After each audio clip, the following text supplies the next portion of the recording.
Hello, ഒട്ടും വരയ്ക്കാൻ അറിയാത്തവരാരെങ്കിലും ഉണ്ടോ? ഉണ്ടെങ്കിൽ ഇവിടെ കമോൺ, നമുക്ക് ഇന്ന് അടിപൊളിയായിട്ടൊരു ഈസി ഡ്രോയിങ് വരച്ച് നോക്കാം. എൻ്റെ കൂടെ വരയ്ക്കാൻ തുടങ്ങിയാൽ നിങ്ങൾക്ക് ഈസി ആയിട്ട് ഇത് വരയ്ക്കാൻ പറ്റും.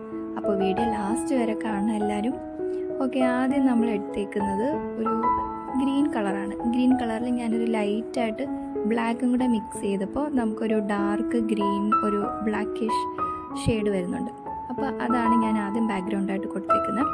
എന്നിട്ട് അതിൻ്റെ പുറത്താണ് ഞാൻ ഏറ്റവും ലൈറ്റായിട്ടുള്ള ഗ്രീൻ എടുത്തിട്ട് ഗ്രാസ് വരച്ചേക്കുന്നത്. അപ്പോൾ ഇതിനൊക്കെ നമ്മൾ ഗ്രാസ് വരയ്ക്കുന്നതിനൊക്കെ യൂസ് ചെയ്യേണ്ടത് ഭയങ്കര തിന്നായിട്ടുള്ള ബ്രഷാണ് യൂസ് ചെയ്യേണ്ടത് കേട്ടോ.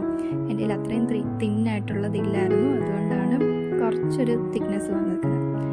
അപ്പോൾ ഇതുവരെ എല്ലാവർക്കും മനസ്സിലായി കാണുമല്ലോ. എന്നിട്ട് ഞാനതിൽ ഡെയ്സി ഫ്ലവറിൻ്റെ നടുക്കുള്ള ആ റൗണ്ട് ഭാഗമാണ് കൊടുത്തേക്കുന്നത്. ഞാനൊരു ഓറഞ്ച് റെഡിഷ് കളറാണ് എടുത്തേക്കുന്നത്. എന്നിട്ട് അതിൽ ഞാൻ കുറച്ചുകൂടി ഒരു യെല്ലോ മിക്സ് ചെയ്തിട്ട് ലൈറ്റ് ഓറഞ്ച് ആക്കിയിട്ട് അടുത്തൊരു ഷെയ്ഡും കൂടി കൊടുത്തിട്ടുണ്ട്. അപ്പോൾ നമുക്കൊരു 3D എഫക്റ്റ് കിട്ടും ഇങ്ങനെ കൊടുക്കുമ്പോൾ. അത് എല്ലാത്തിലും ഫില്ല് ചെയ്ത് കൊടുക്കാം. എന്നിട്ട് അടുത്തതിന് യെല്ലോ എടുക്കുക. കറക്റ്റ് യെല്ലോ എടുത്തിട്ട് ആ റൗണ്ട് അങ്ങ് കംപ്ലീറ്റ് ചെയ്യുക. കറക്റ്റ് റൗണ്ട് അല്ല, ഒരു ഓവൽ ഷേപ്പിലൊക്കെ കൊടുക്കുക. അപ്പോൾ കറക്റ്റ് നമുക്ക് ആ ഫ്ലവറിൻ്റെ ഡെയ്സി ഫ്ലവറിൻ്റെ നടുക്കുള്ള ആ റൗണ്ട് കിട്ടും. ഒരു 3D എഫക്റ്റിൽ കിട്ടും. ഇതുപോലെ കിട്ടും. എല്ലാവർക്കും മനസ്സിലായോ? വരയ്ക്കാൻ അറിയാൻ വയ്യ എന്നൊക്കെ പറഞ്ഞിരിക്കുന്നവർക്ക് ഇത് ഭയങ്കര യൂസ്ഫുൾ ആയിരിക്കും. എൻ്റെ കൂടെ വരച്ചാൽ ഇത് കംപ്ലീറ്റ് ആയിട്ട് നിങ്ങൾക്കും ഈസി ആയിട്ട് വരയ്ക്കാൻ പറ്റും. ആർക്ക് വേണമെങ്കിലും വരയ്ക്കാം. ഓക്കെ, എന്നിട്ട് ഞാനത് ദൂരെയായിട്ട് കുഞ്ഞു കുഞ്ഞു ഫ്ലവർ നിൽക്കുന്ന പോലെ കുഞ്ഞു കുഞ്ഞ് റൗണ്ടിൽ കൊടുത്തിട്ടുണ്ട്.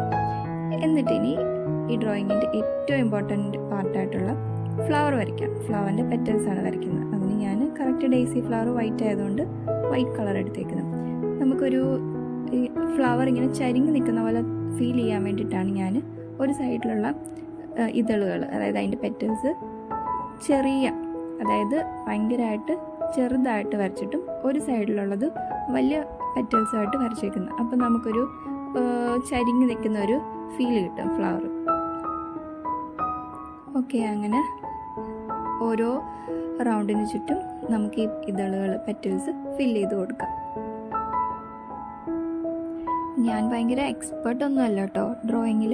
ഞാനൊരു ബിഗിനറാണ്. അപ്പോൾ ഞാൻ അതുകൊണ്ടാണ് ഏറ്റവും ഈസി ആയിട്ട് ഡ്രോ ചെയ്യാൻ പറ്റുന്ന ഒരു ഫ്ലവറിൻ്റെ പെയിൻറ്റിങ് എടുത്തത്.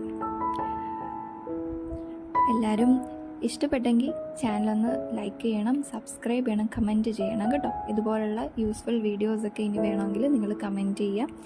ഈസി ഡ്രോയിങ് ഐഡിയാസ് എന്തെങ്കിലും ഉണ്ടെങ്കിൽ ഞാൻ ഉറപ്പായിട്ടും ഷെയർ ചെയ്യുന്നതായിരിക്കും. പിന്നെ ഏറ്റവും സാറ്റിസ്ഫൈങ് കിട്ടുന്ന ഒരു പാർട്ടാണ് ഇതേണ്ട ഈ സൈഡിലുള്ള ടേപ്പ് മാറ്റുമ്പം നമ്മുടെ ഡ്രോയിങ്ങിൽ കിട്ടുന്ന ഒരു ഫിനിഷിംഗ് ഉണ്ടല്ലോ, അതാണ് ഭയങ്കര സാറ്റിസ്ഫാക്ഷൻ തരുന്നത്. അപ്പോൾ ഇതെല്ലാവർക്കും ഇഷ്ടപ്പെട്ടെങ്കിൽ ലൈക്ക് ചെയ്യുക, കമൻറ്റ്